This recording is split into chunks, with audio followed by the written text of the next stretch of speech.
नमस्कार, प्रणाम। भारतीय निर्वाचन आयोग ने लोकसभा चुनाव 2024 की तारीखों का ऐलान कर दिया है।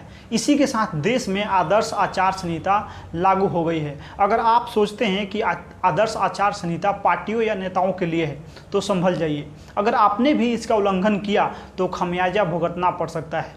तो आइए आज के इस वीडियो में डिटेल में जान लेते हैं आदर्श आचार संहिता के बारे में। लोकसभा चुनाव 2024 की अधिसूचना जारी होते ही चुनाव आयोग का मॉडल कोड ऑफ कंडक्ट यानी आदर्श आचार संहिता लागू हो गया है। इसके तहत देश भर में अभियान चलाकर सियासी दलों के होर्डिंग, बैनर, पोस्टर उतारे जाएंगे। यही नहीं, सरकारी योजनाओं के होर्डिंग भी उतार दिए जाएंगे। आचार संहिता उल्लंघन की जानकारी सीधे चुनाव आयोग को की जा सकती है। आयोग तेज रफ्तार से इस पे कार्रवाई करेगा।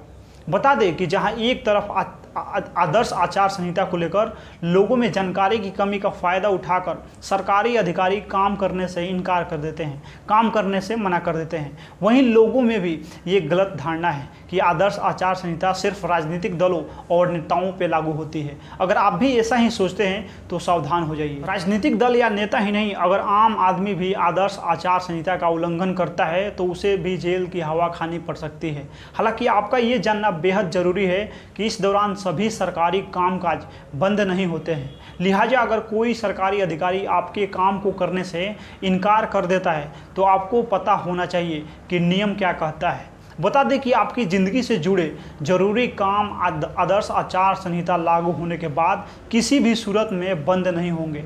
आइए जानते हैं कि आदर्श आचार संहिता लागू होने के बाद आप क्या क्या कर सकते हैं और आपको क्या नहीं करना चाहिए। कौन से काम आचार संहिता लागू होने के बाद भी नहीं रुकेंगे। देखिए, आदर्श आचार संहिता लागू होने के बाद भी आप अपनी पेंशन बनवाने के लिए सरकारी कार्यालय जा सकते हैं। कोई भी अधिकारी इसके लिए मना नहीं कर सकता है।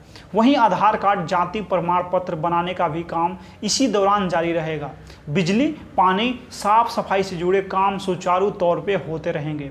वहीं आप इलाज के लिए आर्थिक सहयोग लेने के लिए पूरी तरह से स्वतंत्र रहेंगे।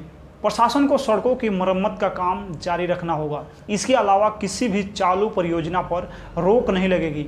आचार संहिता का बहाना बनाकर कोई अधिकारी आपके जरूरी काम को नहीं टाल सकता। आदर्श आचार संहिता में कौन सा काम पूरी तरह बंद रहेगा। देखिए, चुनावों की तारीखों का ऐलान होने और आचार संहिता लागू होते ही कोई भी नेता या अधिकारी सार्वजनिक उद्घाटन या शिलान्यास नहीं कर सकता है। इसके साथ ही नए कामों की स्वीकृति भी नहीं दी जा सकेगी।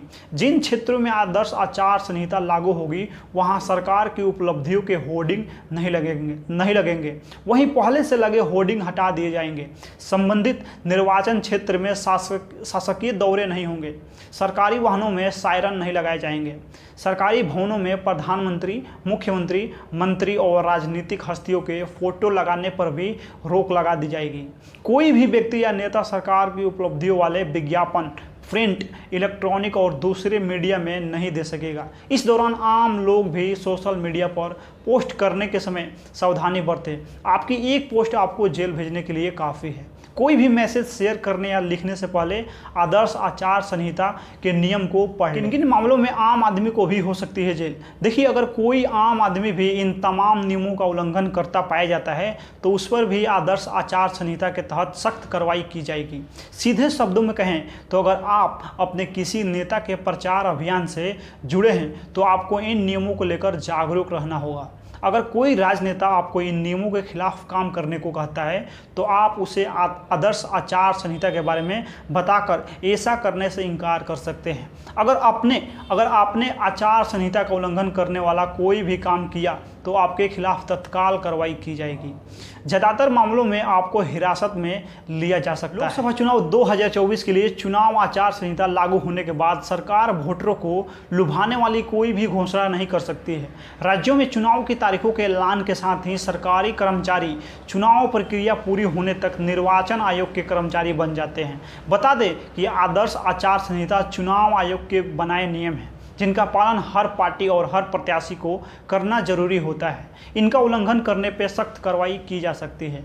प्रत्याशियों के चुनाव लड़ने पर रोक लगाई जा सकती है। एफआईआर दर्ज करवाने के बाद उम्मीदवार को जेल भी भेजा जा सकता है। लोकसभा चुनाव 2024 के दौरान कोई भी मंत्री सरकारी दौरे को चुनाव के लिए इस्तेमाल नहीं कर सकता है। सरकारी संसाधनों को किसी भी तरह चुनाव के लिए इस्तेमाल नहीं किया जा सकता है। यहाँ तक कि कोई भी सत्ताधारी नेता सरकारी वाहनों और भवनों का चुनाव प्रचार या चुनावी दौरों में इस्तेमाल नहीं कर सकता है।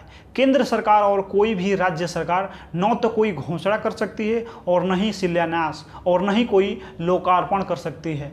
सरकारी खर्च से ऐसा आयोजन नहीं किया जाता है जिससे किसी भी दल को फायदा पहुंचता हो।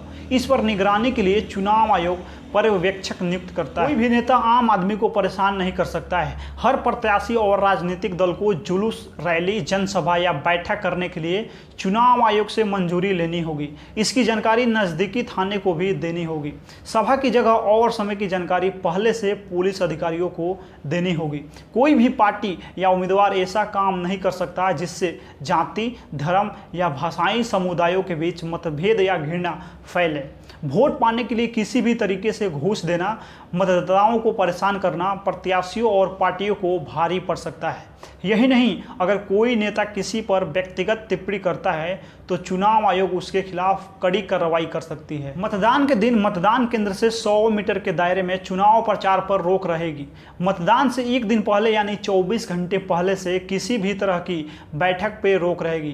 पूरी चुनावी प्रक्रिया के दौरान कोई सरकारी भर्ती नहीं होगी। चुनाव के दौरान माना जाता है कि प्रत्याशी शराब बांटते हैं, लिहाजा वोटर्स को शराब बांटना भी आदर्श आचार संहिता में मना किया गया है।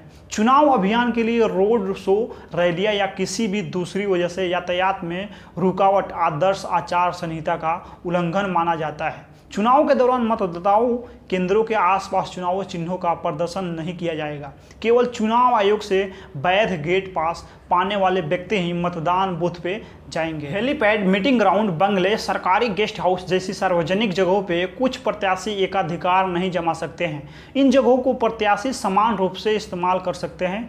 आदर्श आचार संहिता कहती है कि उम्मीदवारों और उनके प्रचारकों को अपने प्रतिद्वंदी के जीवन का सम्मान करना चाहिए। उनके घरों के सामने रोड शो या प्रदर्शन आयोजित करके उन्हें परेशान नहीं करना चाहिए।